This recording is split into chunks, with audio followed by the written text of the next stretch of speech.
नमस्कार, मैं रविशंकर सिद्धि लोग 93 एस्ट्रोलॉजी चैनल में आप सबका हार्दिक अभिनंदन करता हूं। आज मैं उपस्थित हुआ हूं एक महत्वपूर्ण जानकारी लेकर आप लोग के लिए, जो कि चंद्र ग्रह के बारे में है। देखिए, मून का कुंडली के किन किन भावों में होना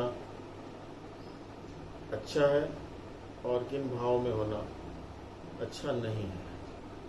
तो सबसे पहले मैं चंद्र के शुभ भाव के बारे में बता रहा हूँ। चंद्रमा यदि आपके लग्न में है, दूसरे भाव में है, तीसरे भाव में है, चौथे भाव में है तो बहुत अच्छा है।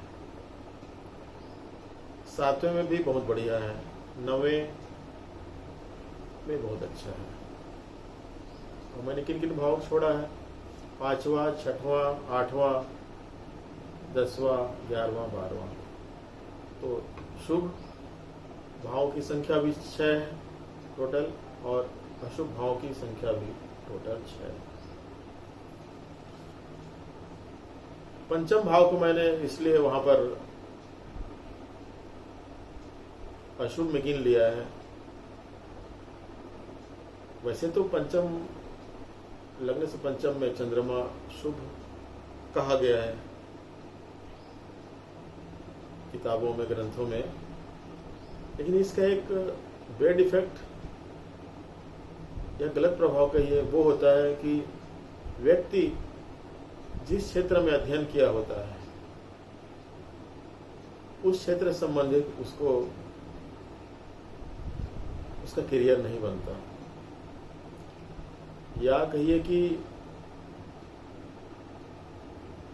प्रॉपर करियर नहीं बन पाता है। ये भी बात सही है। जैसे उदाहरण के लिए कोई कृषि में अध्ययन किया है, उसमें उसने बीएससी, एमएससी, पीएचडी की हुई है, तो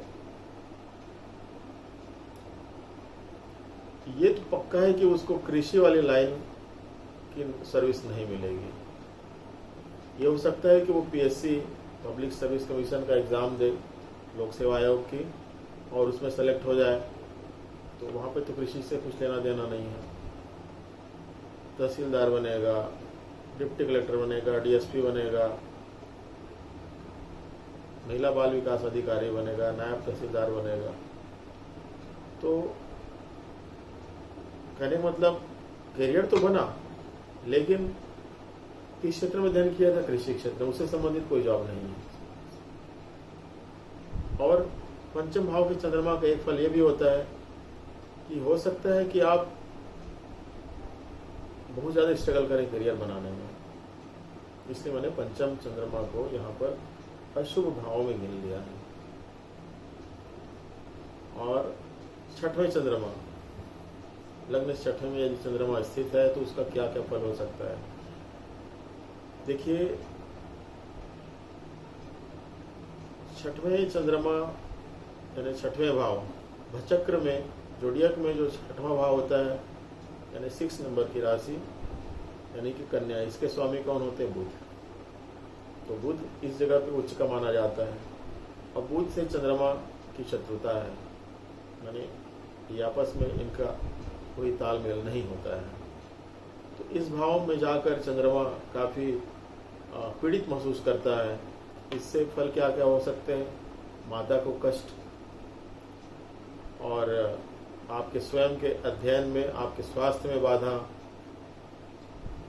आपके करियर में बाधा, आपको मानसिक तनाव, अनिद्रा, चंद्रमा से संबंधित रोग, फेफड़े से संबंधित, जल संबंधी, नेत्र संबंधी ये कष्ट आपको मिलेंगे। आपकी शिक्षा दीक्षा में बाधाएं आएंगी, और आप अध्ययन क्षेत्र में काफी संघर्ष करेंगे। इसलिए मैंने छठवें चंद्रमा को अशुभ भाव में गिना है। तो इसके बाद मैंने 8वें चंद्रमा को भी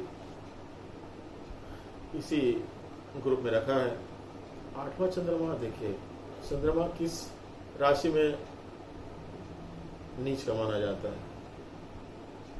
वृश्चिक राशि में, और जोडियक में वृश्चिक राशि का 8वां में स्थान है, इसलिए चंद्रमा यहाँ पर जाकर पीड़ित महसूस करता है। वहाँ अष्टम भाव उसे बिल्कुल पसंद नहीं है।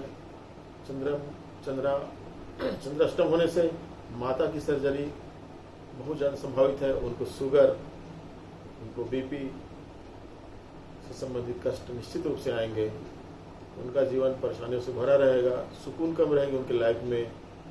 तो जब अपनी माता को इतना कष्ट है तो हम उस जगह के चंद्रमा को कैसे हम अच्छा कर सकते हैं? बिल्कुल नहीं।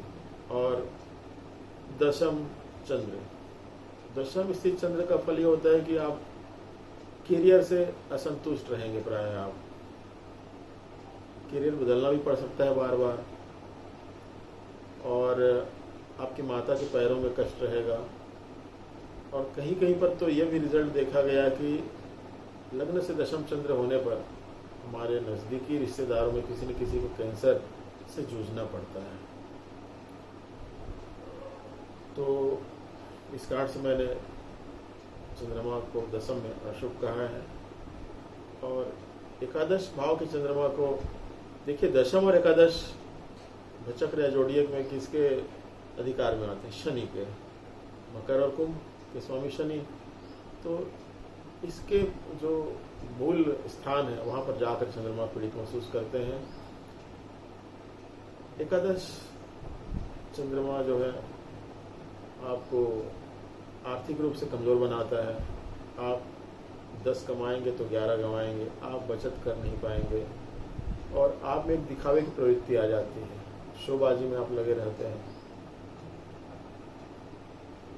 और माता को शारीरिक कष्ट मिलता ही है अगर चंद्रमा एकादश स्थान में है तो। अब रहा द्वादश स्थान। द्वादश स्थान का चंद्रमा आपको चंद्र के कारक संबंधी रोग जरूर देता है। नेत्र हो गया, फेफड़ा हो गया, जल संबंधी रोग, यानी कि सर्दी जुकाम खांसी से आप पीड़ित रहेंगे हमेशा। और लंग्स में भी प्रॉब्लम आ सकती है। टीबी रोग से ग्रसित हो सकते हैं। नेत्र ज्योति कमजोर रहेगी और आप भ्रम के भी शिकार रहेंगे। साथ ही आपका जो यदि करियर बनना है वो जन्म स्थान से काफ़ी दूर बनेगा। और इस स्थान में चंद्रमा रहने से व्यक्ति बचपन में माता के बहुत करीब भले ही हो सकता है, लेकिन बाद में धीरे धीरे माता से इतना दूर हो जाता है कि हम कल्पना भी नहीं कर सकते। फिजिकल तो दूरी रहती है, मानसिक रूप से भी वो अपनी माँ से दूर हो जाता है। तो इस कारण से मैंने चंद्रमा जो 12वें में होता है लग्न से, उसको मैंने अशुभ कहा है। बाकी स्थान चंद्रमा के लिए बहुत अच्छे हैं।